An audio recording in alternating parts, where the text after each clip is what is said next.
আচ্ছা, এরপর কি আছে? ম্যাজিক ইরেজার টুল। ম্যাজিক ইরেজার টুলের কাজ হচ্ছে যে কোনো একটা কালার, ধরেন এই মানুষটা দাঁড়ায় আছে, এর পিছনের কালার কিন্তু আলাদা একটা কালার। তো আপনি জাস্ট এই একটা কালার এটা ক্লিক করবেন, দেখেন সেই কালার যত জায়গায় আছে সব জায়গায় মুছে যাবে। মানে ম্যাজিক সিলেকশনের মতো, হ্যাঁ, ম্যাজিক ওয়ান টুলের মতো।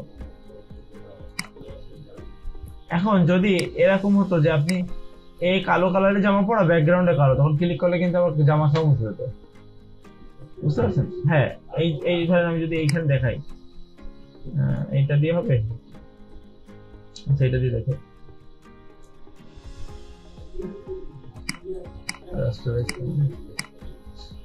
না, এখানে মুছে নি অবশ্য, এখানে ব্যাকগ্রাউন্ড আলাদা করে, এখানে হাত মুছে গেছে হালকা হালকা, কারণ ও যতটুকু পারছে ওইভাবে। তো এইগুলো দিয়ে আসলে টুকটাক মুছার জিনিস। হ্যাঁ, খুব সুন্দর হবে কোন টাইপের কাজ, যেমন ধরেন যদি বলি সব ইমেজ ওইভাবে সিলেক্ট করা সুন্দর হবে না, ধরেন এইটা ভালো হইতে পারে। হ্যাঁ হ্যাঁ, সাদা দেখা গেছে এমন একটা ছবি যার ব্যাকগ্রাউন্ড মানে ছবির কালারটা আলাদা, সাবজেক্টের কালার আলাদা, কিন্তু ব্যাকগ্রাউন্ডটা সাদা। এই ধরেন এই লোগোটা, মনে করেন এই যে বাংলা লিঙ্কের লোগোটা, এখন এর কিন্তু ব্যাকগ্রাউন্ড আছে এটা সাদা কালার, এটা তো আমরা এই ব্যাকগ্রাউন্ড রিলেট করে দিলাম।